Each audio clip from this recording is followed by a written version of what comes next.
pakinggan ang kwento ng buhay pag-ibig dito sa Jots Love Notes. Tito Jots nga pala ang inyong lingkod.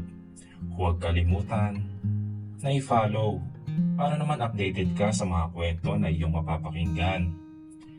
Ang pagpapatuloy ng ating kwento.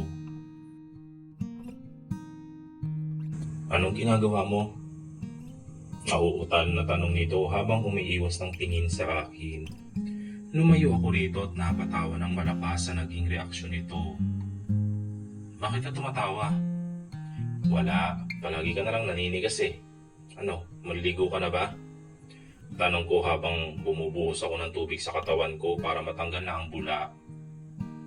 Tapos ka na ba? Kasi binasa mo ko. Angal nito habang umiiwas ng tingin sa akin habang pinapagpag ang sarili. Dito na napako ang aking tingin sa nabasa niyang damit. Hapit na hapit ito sa kanyang katawan, kaya kitang-kitang magandang hubog ng kanyang katawan. Tila isang diwata ang nasa harap ko, napakagandang tanawin. Kahit araw-araw na nasa harap ko siya, hindi ako magsasawa na palagi siyang pagmasdan. Hindi ako nakapagsalita nang biglang tinakpan ni Karina ang magandang tanawin sa harap ko at ikinabalik ng aking uliran. Napailing-iling pa ako sa takbo ng aking isip. Ano pinagmamasdan mo, ha? Ako? Pabulyaw na saad nito habang pilit na tinatakpan ng basang katawan nito. Ano ka ba? Huwag ka mag-alala, Karina. Wala naman akong gagawin, no? Hanggat hindi tayo nakakasal. Saad ko at tumayo na. Actually, kanina pa ako tapos maligo. Namanghalang talaga ako sa magandang tanawin sa aking harapan. Di ito makapagsalita, kaya kinuha ko na ang bathrobe na nasa tabi niya at palabas na ako nang may nakalimutan akong sabihin dito. Kaya binalikan ko ito ng tingin. Ay, nakalimutan kong sabihin sa'yo na pinauwi ko na si Erica. Kaya wala ka nang dapat ipagselos pa. Anong selos? Hindi ako nagsiselos, no? Hindi na talaga mapagkakatiwalaan si Erica. Ganun ba? Okay. Siguro, kailangan mo na rin maligo, no? Basang-basa ka na, oh. Saad ko at lumabas na sa kubo. Natatawa akong lumabas ng kubo sa reaksyon ni Karina. Sinong hindi matatawa? Diretso ako sa kwarto at nagbihis na. Pinalabas ko muna si Trixie at sinabihang sumabay na sa pagligo ni Karina. Pagkatapos ko magbihis ay biglang nag-ring ang cellphone ko. Nang tiningnan ko ang number ay yung private detective ko pala. Sinagot ko ang tawag at lumabas ng bahay. Tinanong ko muna sila Karina. At sa palagay ko hindi pa sila tapos. Kasi hindi pa sila lumalabas. Hello? Ano? May impormasyon ka na ba doon sa babaeng hinahanap ko? Tanong ko habang nakatingin sa dalampasigan. Opo sir. Yung impormasyon na nakuha ko po ay galing sa Monticello family. Na yung babaeng hinahanap mo ay merong tattoo na butterfly sa kanyang tenga. Hindi nila sinabi sa akin kung nasaan yung babae eh. Pero binigyan nila ako ng clue.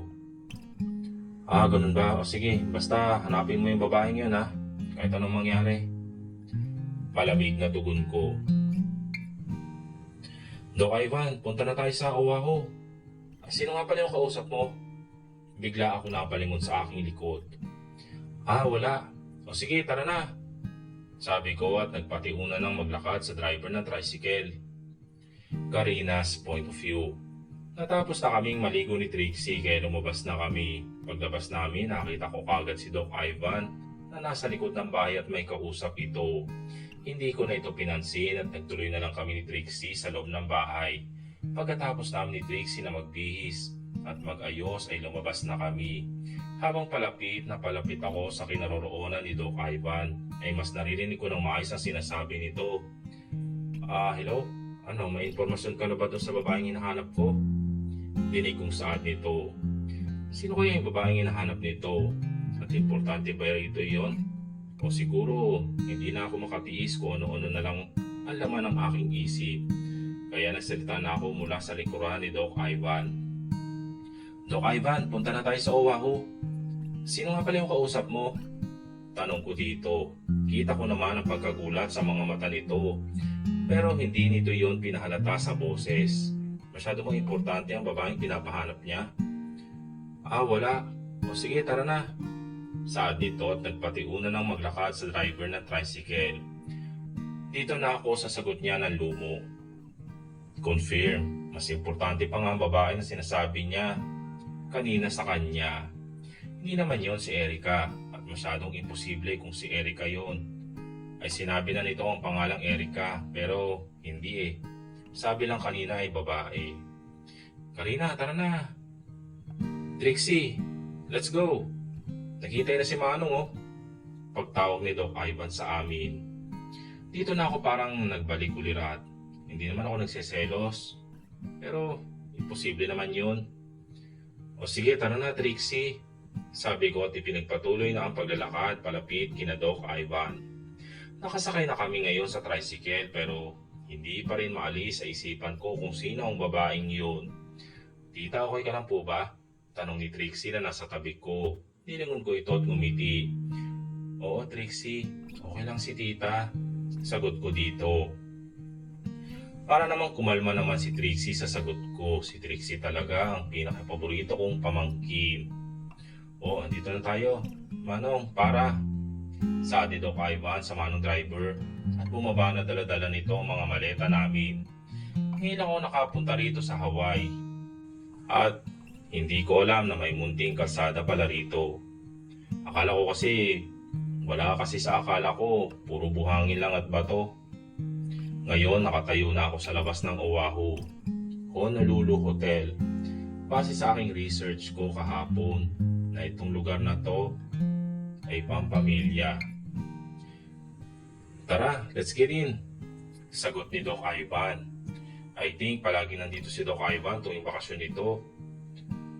O sige, ako na lang mag-book ng room natin. Sabi ko at iniwan si Trixie na hawak ni Doc Ivan na nasa waiting area sila. Hi ma'am, do you need anything? Nakangiting saad ng staff sa akin. Magpabook sana ako ng 2 room. Nakangiti ko ring saad. Grabe naman tong staff na to kung makangiti, parang nanlalandi. Pero okay lang din naman, hindi naman ako magpapatalo. Pilipina nga pala ito. Ma'am, kasi po, 2 room na lang yung available. Oo, yung 2 room nga po. Ipapabook ko. Saad ko rito. Ay, kasi ma'am, need nyo lang po mamili ng 1 room. Kasi yung isa po ay ilalaan para sa anak ng CEO dito.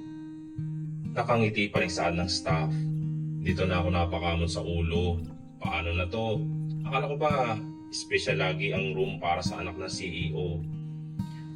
Pero dito, sinasabi na gusto ng anak ng CEO na regular room lang. O sige, sabi ko. Sige po ma'am. Nakangiting saad ng staff at binigay na sa akin ang susi. Kakaiba sa inaasahan ko Akala ko card. Ibibigay ay susi pala. Bumalik na ako sa kinaroroonan ni Doc Ivan at Trixie. Tara na, sa room 402 tayo. Saad ko sa mga ito. Nanggigigil ka ata, kanina ka pa habang kinakausap ang staff na yun Pagtatakang tanong ni Doc Ivan sa akin. Wala. Paano ba naman 1 room lang yung para sa atin? Gusto ko hiwalay ng room eh. Sabi ko. Bakit? Wala namang masama dun Nangangiting sa ni Doc Ivan. Mukhang may balak yatang masama to sa akin Hindi po pwede. Itutuloy ang susunod na kabanata ng ating kwento.